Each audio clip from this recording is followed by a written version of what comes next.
নমস্কার বন্ধুরা, পম্পার ঘরোয়া রান্নায় আপনাদের সবাইকে স্বাগত। জন্মদিন, পুজো বা কোনো শুভ অনুষ্ঠান, কম বেশি আমাদের সবার বাড়িতেই পায়েস রান্না হয়ে থাকে। তবে আমি যেভাবে আজ পায়েসটা বানাবো, এইভাবে পায়েস বানালে পায়েসের স্বাদ হয় দ্বিগুণ। পায়েস বানানোর জন্যে আমি প্রথমেই কড়াইতে দিয়ে দিচ্ছি 1.5 চামচ মতন ঘি। এর মধ্যে দিয়ে দিচ্ছি কুচিয়ে নেওয়া কাঠবাদাম, কুচিয়ে নেওয়া কাজু আর কুচিয়ে নেওয়া কিছুটা কিশমিশ। আমি এখানে 3 ধরনের ড্রাই ফ্রুটস নিয়েছি, আপনারা আপনাদের ইচ্ছা মতন ড্রাই ফ্রুটস দিতে পারেন। সব ড্রাই ফ্রুটসগুলো 1 মিনিট মতন একদম লো ফ্লেমে ভেজে তুলে নিচ্ছি। কড়াইতে আরও 1 চামচ মতন ঘি দিয়ে দিচ্ছি। এখানে আমি 100 গ্রাম মতন গোবিন্দভোগ চাল নিয়েছি, চালগুলো আমি ঘিয়ের মধ্যে ভেজে নেব। গ্যাসের ফ্লেমটা একদম লোতে রেখে 2 মিনিট মতন চালটা ভেজে নিতে হবে। চালগুলো ভাজার সময় খুন্তি অনবরত নাড়তে থাকতে হবে, যাতে চালগুলো পুড়ে না যায়। চালগুলো ভাজা হয়ে গেছে, চালগুলো এবার তুলে নিচ্ছি।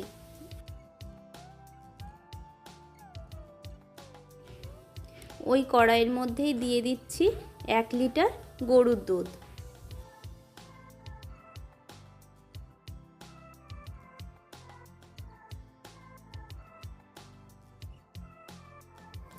দুধটা খুব ভালো করে ফুটিয়ে নেব আর হাতার সাহায্যে দুধটা অনবরত নাড়তে থাকব, যাতে দুধের ওপরে কোনো সর না জমতে পারে। দুধটা ভালো করে ফুটে গেলে দুধের মধ্যে দিয়ে দেব 2-3টে থেতো করা এলাচ।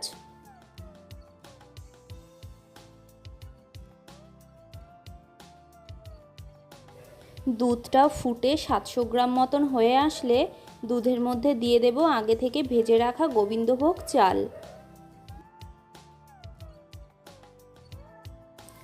চালগুলো দুধের সঙ্গে খুব ভালো করে মিশিয়ে নেব।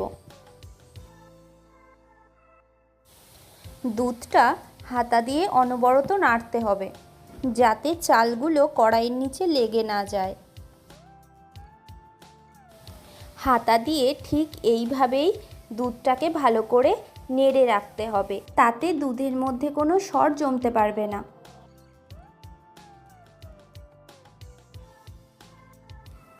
এবার দিয়ে দিচ্ছি দুধের মধ্যে ভেজে রাখা ড্রাই ফ্রুটসগুলো।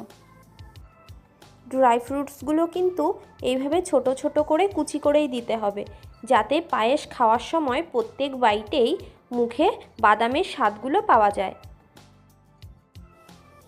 দুধটাকে আরও 8 থেকে 10 মিনিট আমি ভালো করে ফুটিয়ে নেব, যাতে চালগুলো খুব ভালো করে সিদ্ধ হয়ে যায়। চালটা প্রায় সিদ্ধ হয়ে এসছে, এবার এর মধ্যে দিয়ে দিচ্ছি 1 চিমটি মতন নুন।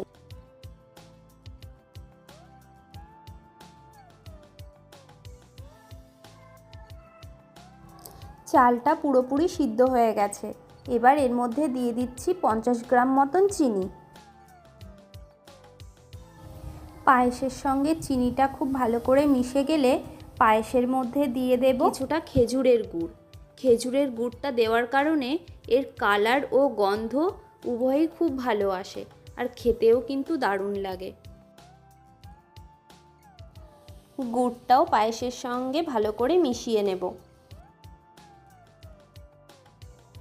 পায়েস আমাদের রেডি হয়ে গেছে।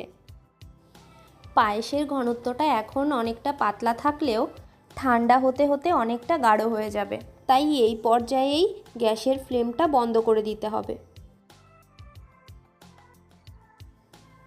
রেসিপিটা কেমন লাগলো অবশ্যই কমেন্ট করে জানাবেন। ভালো লাগলে বন্ধুবান্ধব আত্মীয় স্বজনের সঙ্গে শেয়ার করতে ভুলবেন না কিন্তু। দেখা হবে অন্য কোনো রান্নার রেসিপি নিয়ে। ভালো থাকবেন, সুস্থ থাকবেন।